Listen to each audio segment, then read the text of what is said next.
రాష్ట్రంలో ప్రధానంగా రైస్ మిల్లులు ప్రభుత్వానికి బకాయి పడినటువంటి సీఎంఆర్ బకాయిల విషయం ఒక అంశంగా మారింది. రాష్ట్ర వ్యాప్తంగా ఉన్నటువంటి రైస్ మిల్లులపై సివిల్ సప్లై శాఖ కూడా జుల్పిస్తోంది. ముఖ్యంగా సీఎంఆర్ బకాయిలతో పాటు ప్రభుత్వ ధాన్యాన్ని మళ్లించినటువంటి మిల్లులపై రాష్ట్ర ప్రభుత్వం ఉక్కుపాదం మోపుతోంది. ఇటీవల వరుసగా జరుగుతున్నటువంటి దాడులతోటి రైస్ మిల్లర్లు ప్రభుత్వ ధాన్యాన్ని మింగేయడం ఒక సంచలనంగా మారింది. ఈ అధికారుల తనిఖీలు భారీ కుంభకోణాలు కూడా వెలుగు చూస్తున్నాయి.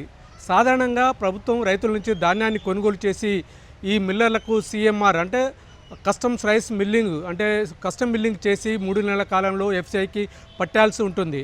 కానీ వ్యవస్థలో ఉన్నటువంటి లోపాలను అనుగుణంగా చేసుకుని మిల్లర్లు పెద్ద ఎత్తున సీఎంఆర్ బకాయిలు చెల్లించకుండా కాలయాపన చేస్తున్నారు. 1 కాదు 2 కాదు దాదాపు ఏళ్ల తరబడి కూడా మిల్లర్లు అయితే ఈ సీఎంఆర్ అయితే ఎఫ్సీఐకి అయితే పెట్టడం లేదు. దీంతో రాష్ట్ర ప్రభుత్వం కొంత ఆగ్రహం కూడా వ్యక్తం చేసినటువంటి పరిస్థితి. 2022-23 సంవత్సరానికి సంబంధించి యాసంగి సంవత్సరానికి సంబంధించి కూడా పెద్ద ఎత్తున కోట్లాది రూపాయల ధాన్యాన్ని రాష్ట్రంలో ఉన్నటువంటి వేలాది మిల్లులకైతే రైస్ మిల్లులకైతే ప్రభుత్వం అప్పగించింది. కానీ 3 ఏళ్ళు గడిచినప్పటికి కూడా సీఎంఆర్ రైస్ విషయం ఇటు ఎఫ్సీఐకి అప్పగించకుండా కనీసం దాని నగదు కూడా ఇవ్వకుండా కాలయాపన చేస్తోంది. సివిల్ సప్లై అధికారులు ఎన్నోసార్లు నోటీసులు ఇచ్చినప్పటికి కూడా ఈ రైస్ మిల్లర్లో మాత్రం ఉలుకు పలుకు లేకుండా పోయింది. ఇది రాష్ట్ర ప్రభుత్వానికి రైస్ మిల్లర్ల నుంచి సీఎంఆర్ బకాయిలను వసూలు చేయడం ఒక పెద్ద సవాల్గా మారింది. ఈ నేపథ్యంలో ప్రత్యేకంగా రాష్ట్ర ప్రభుత్వం అయితే దీని మీద దృష్టి సారించింది. దీంతో రాష్ట్ర వ్యాప్తంగా గత నెల 20వ తేదీ నుంచి వరుసగా రైస్ మిల్లులపై కూడా పెద్ద ఎత్తున తనిఖీలు చేస్తున్నారు. ముఖ్యంగా సివిల్ సప్లై శాఖ అధికారులతో పాటు విజిలెన్స్ శాఖ అధికారులు కూడా తనిఖీలు చేస్తుంటే ఈ తనిఖీల్లో పెద్ద ఎత్తున అంటే అక్రమాలు కూడా బయటపడుతున్నటువంటి పరిస్థితి కనిపిస్తూ ఉంది. ఎందుకంటే ఈ ఏదైతే ప్రభుత్వ ధాన్యాన్ని మింగేసినటువంటి మిల్లర్లు పెద్ద ఎత్తున అక్రమాలకు పాల్పడినట్టు కూడా ఈ తనిఖీల్లో వెల్లడైంది.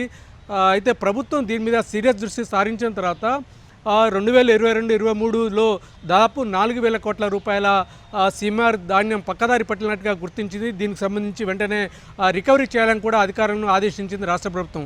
కానీ ఈ మిల్లర్ నుంచి కూడా ఎటువంటి స్పందన రాకపోవడంతో పాటు మరోవైపు ఈ ఎవరైతే రైస్ మిల్లర్స్గా ఎవరైతే సివిల్ సప్లై కానీ ఇటు టాస్క్ ఫోర్స్ విజిలెన్స్ అధికారుల వేధిస్తున్నారని చెప్పి కూడా కొంతమంది మిల్లర్లు అయితే కోర్టుకు కూడా వెళ్లడం జరిగింది. దీంతో రాష్ట్ర ప్రభుత్వం ప్రత్యేకంగా సీఎంఆర్ బకాయిలు ఎలా వసూలు చేయాలనే దాని మీద ప్రత్యేకంగా దృష్టి సారించింది. ఈ నేపథ్యంలోనే సీఎం రేవంత్ రెడ్డి, మంత్రి ఉత్తమ్ కుమార్ రెడ్డి ఇద్దరూ కలిసి సివిల్ సప్లై అధికారులతో కూడా ఒక సమీక్ష కూడా జరిపారు. దీనిలో ఎట్టి పరిస్థితుల్లో ఉపేక్షించలేదు, బకాయిలు పడినటిని కూడా వసూలు చేయాలని చెప్పి కూడా అధికార యంత్రాంగానికి అయితే సీరియస్గా వార్నింగ్ ఇచ్చినటువంటి పరిస్థితుల్లో గత 20 రోజులుగా రాష్ట్ర వ్యాప్తంగా జరుగుతున్నటువంటి మిల్లుల్లో కూడా పెద్ద ఎత్తున తనిఖీలు జరుగుతున్నాయి. ఇప్పటివరకు మనకు అందుతున్న సమాచారం ప్రకారం దాదాపు 150 మిల్లులు రాష్ట్ర వ్యాప్తంగా ఉన్నటువంటి మిల్లులపై తనిఖీలు చేస్తున్నారు. ముఖ్యంగా ఉమ్మడి నల్లగొండ, కరీంనగర్, వరంగల్, నిజామాబాద్ జిల్లాల్లో పెద్ద ఎత్తున ఈ మిల్లులకు అక్రమాలకు పాల్పడినట్టుగా ఈ అధికారుల తనిఖీల్లో అయితే వెల్లడైంది.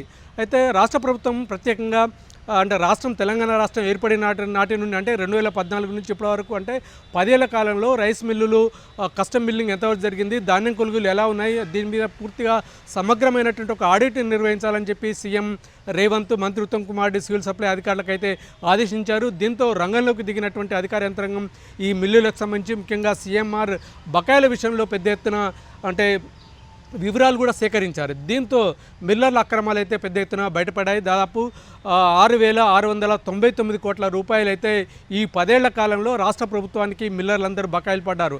కానీ కేవలం ఈ 10 ఏళ్ల కాలంలో అధికారుల ఒత్తిడి కానీ ఇతర చర్యల వల్ల కేవలం 6,600 కోట్లు మాత్రమే వసూలు చేయగలిగారు. ఇంకా దాదాపు 6,630 కోట్ల రూపాయలు అయితే ఇంకా వసూలు రికవరీ చేయాల్సి ఉంది. ఎటువంటి బియ్యం రూపేనా కానీ ఇటు మిగతా నగదు రూపంలో కూడా అధికారులు అయితే ఏమాత్రం కూడా వసూలు చేయలేకపోయారు. ఈ మిల్లర్లకు అనేక సార్లు నోటీసులు ఇచ్చేప్పటికి కూడా మిల్లర్ల నుంచి కూడా ఉలుకు పలుకు లేకుండా పోయింది. దీంతో రెవెన్యూ రికవరీ యాక్ట్ ద్వారా ఈ మిల్లర్ల నుంచి కూడా అంటే ఈ రికవరీ చేయాలని చెప్పి కూడా ప్రభుత్వం ఆదేశించింది. దీంతో అధికారులు అయితే సన్నాహాలు కూడా చేస్తున్నటువంటి పరిస్థితి కనిపిస్తుంది. కానీ మిల్లర్లు మాత్రం వ్యవస్థలో ఉన్నటువంటి లోపాలను అన్నింటిని కూడా సాకుగా చెప్పి కొంతమంది కోర్టుకు వెళ్ళడం, కోర్టు స్టే ఇవ్వడం.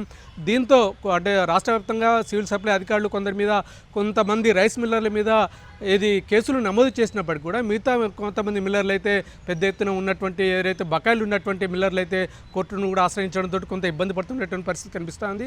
ఏదేమైనప్పుడు కూడా మిల్లర్ నుంచి సీఎంఆర్ బకాయిలను వసూలు చేయాలి, ఎట్టి పరిస్థితుల్లో ఉపేక్షించలేని రేవంత్ అధికారులకైతే స్పష్టం చేసినటువంటి పరిస్థితి అయితే కనిపిస్తూ ఉంది. దీంతో ఈ ముఖ్యంగా రాష్ట్రంలోనే రైస్ బౌల్ ఆఫ్ తెలంగాణగా పేరున్నటువంటి ఉమ్మడి నల్గొండ జిల్లాలోనే పెద్దగా దాదాపు 575 కోట్ల రూపాయలు అయితే ఈ సీఎంఆర్ బకాయిలు అయితే పడినటువంటి పరిస్థితి కనిపిస్తుంది. ఇందులో కూడా సూర్యాపేట ప్రాంతంలోనే రైస్ మిల్లర్లు రాష్ట్ర ప్రభుత్వానికి ఎక్కువగా బకాయి పడ్డారు. అయితే ఈ రైస్ మిల్లర్లు బకాయి పడినటువంటి వసూలులో మాత్రం సివిల్ సప్లై అధికారుల యొక్క నిర్లక్ష్యం కూడా అలసత్వం కూడా ఉన్నట్టుగా ఇటీవల జరిగినటువంటి తనిఖీల్లో బయటపడింది. చాలా రికార్డుల్లో రైస్ మిల్లుల్లో కానీ ఇటు సివిల్ సప్లై అధికారుల రికార్డుల్లో మాత్రం ఈ సీఎంఆర్కి సంబంధించినటువంటి అన్ని రికార్డులు ఉన్నప్పుడు కూడా అంటే క్షేత్రస్థాయిలో వెళ్ళినప్పుడు మిల్లుల్లో తనిఖీలు చేస్తున్నప్పుడు మాత్రం ఎక్కడ కూడా పొంతడం లేకుండా ఉన్నటువంటి పరిస్థితి కనిపిస్తుంది. దీంతో కోట్లాది రూపాయల సర్కారు ధాన్యం అయితే బియ్యం అయితే గల్లంతైనట్టుగా అధికారులు అయితే గుర్తించారు.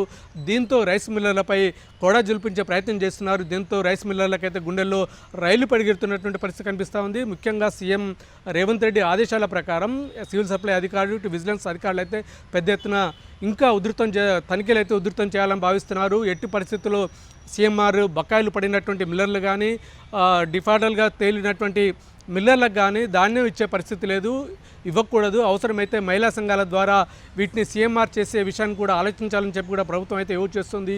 ఈ నేపథ్యంలోనే సీఎం అంటే మిల్లుల నుంచి రాబట్టుకునేందుకు సివిల్ సప్లై శాఖ పెద్ద ఎత్తున ఒక ప్రత్యేక కార్యాచరణ కూడా రూపొందిస్తున్నట్టుగా తెలుస్తోంది.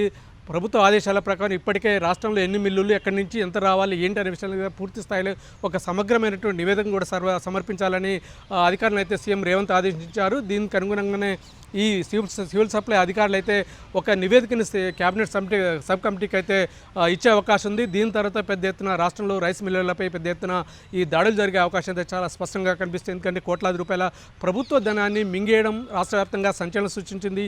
ఈ విషయంలో రాష్ట్ర ప్రభుత్వం చాలా గట్టిగా ఉంది, సీరియస్గా ఉన్నారు. ఎట్టి పరిస్థితుల్లో రైస్ మిల్లర్ల నుంచి ఈ బకాయిలను సీఎంఆర్ బకాయిలను వసూలు చేయాలని చెప్పి కూడా ప్రభుత్వం అయితే యోచిస్తుంది. మొత్తం మీద ఇది రాష్ట్ర వ్యాప్తంగా రైస్ మిల్లర్ల సీఎంఆర్ బకాయిలు అయితే ఒక హాట్ టాపిక్గా మారినటువంటి పరిస్థితి కనిపిస్తూ ఉంది.